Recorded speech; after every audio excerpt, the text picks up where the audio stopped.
Alright, so yan.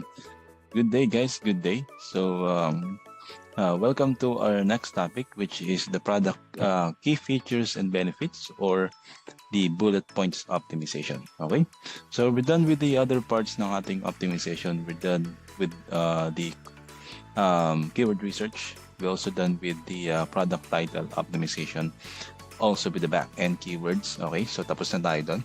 Okay, so ngayon, yung bullet points naman. Okay, so dito sa bullet points, okay, meron din siyang certain requirements, okay, para siya ay well optimized. Okay, so the first one is, as you can see, well-written bullet points will naturally contain keywords. Okay, yan. But the first priority should be to communicate clearly and help customer make a buying decision. Okay, so kasi yung ibang mga ibang nagki-create ng list, yung ginagawa nila, overreact nila yung kanilang mga bullet points. Ginagawa nila yung mga keywords, ini-insert nila ng ini-insert in a way na hindi na siya masyadong magandang basahin, kaiga-igaya na. Wala na yung natural persuading factor dun sa product listing or dun sa bullet points. Okay? So, remember, the first priority should be to communicate clearly and help customer make a buying decision. Okay? Yan. Alright. So, we have to make sure that, okay, our bullet points have five parts. Okay? So, every product listing should have 5 bullet points. Okay? Yan. And yan. So, keep your bullet points under 1,000 characters in total for all the 5 bullet points. Not per bullet, okay? So, yung 5 bullet points na yon should be under 1,000. Okay? Pagka kasi masyado nang mahaba, parang nagiging product description na siya. So, stay lang tayo dun sa 1,000. Okay? Yan. Alright? And then, use relevant keywords in your bullet points that your customer are likely to search for. So, use long tail keywords that are specific to your product and its features. So, relevant keywords. So, syempre, pag natural naman talaga yung paggawa ng ating bullet points, yung mga keywords na yan, andyan na yan. Okay? Yan, basta ang importante dito, avoid tayo mag keyword stuffing. Parang sobra na yung mga keywords na nilalagay natin. Okay? Yan. Alright. Now, okay, begin each bullet point with a capital letter and do not include promotional and pricing information. Okay? So that's how you strategize, or that's how you optimize ang iyong bullet points. Okay? So, meron tayong template, okay, sa pag-create ng bullet points.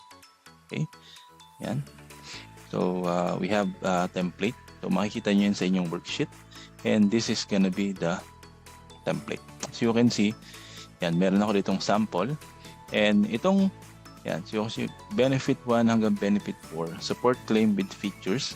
However, the bullet points 5, yan, meron siyang risk-free guarantee, support with claim features. So, yung pang-5 yung bullet points, it should be something like this.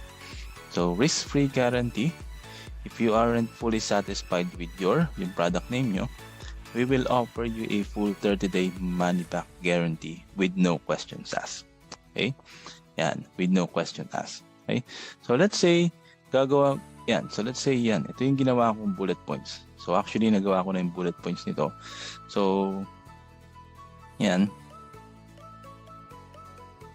bullet points. Okay? Yan pa. So, basta stay lang tayo dun sa 1,000. Yan. Okay? So, yan siya. So, itong bullet points na to, ginawa ko to using an AI tool. Yung gagamitin natin na, which is yung ChatGPT. Okay? Yan si ChatGPT. So, as you can see, nandito siya. Gagawin nyo lang is ganito. As an SEO specialist, can you create a product bullet points? Okay? Yan, si ChatGPT, which is on the previous lesson, yan, niredirect ko or bigay ko yung instruction how to install or how to log in or sign up with ChatGPT. Okay, so ito yung persona natin as Amazon SEO specialist. Can you create product bullet points for, kunin lang natin yung title.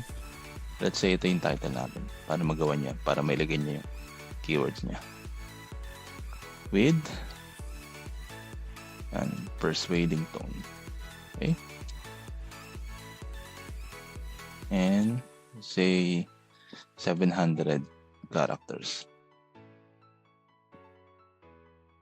Yan. Okay. So, ayan, makikita nyo, it will create bullet points yan. So, okay. Geomagic siya. Yan.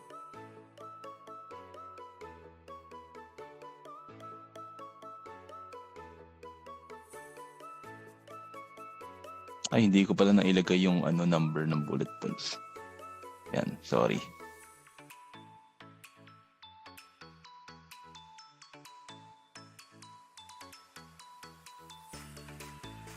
Dito na lang natin. So, mali yung mali yung prompt ko. Nasama yung characters. Okay? So, yan. Can you create yan, for product bullet points 4 lang. Okay natin to.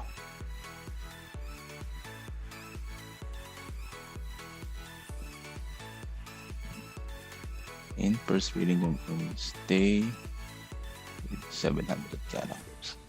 Okay. Yan. Okay. Start ulit natin. So, ito yung magic ng ChatGPT, guys.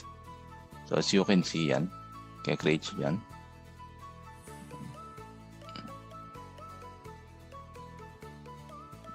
Yan. Okay.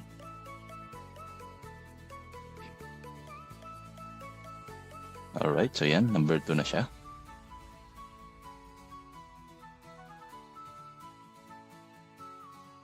Alright. Then last one.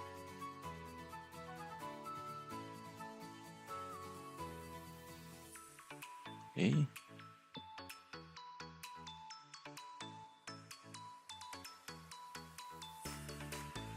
Alright. So, yan.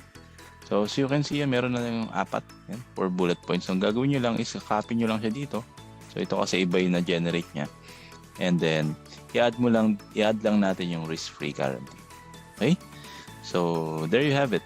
Okay? So, just to make sure na na-follow lang natin yung instruction ng ating optimization sa bullet points. Okay? Yan. Alright. So, there you go. I'm gonna see you on the live session. If you do have any clarification, questions, please park it. And I'll see you on the live session. Thank you. And bye-bye.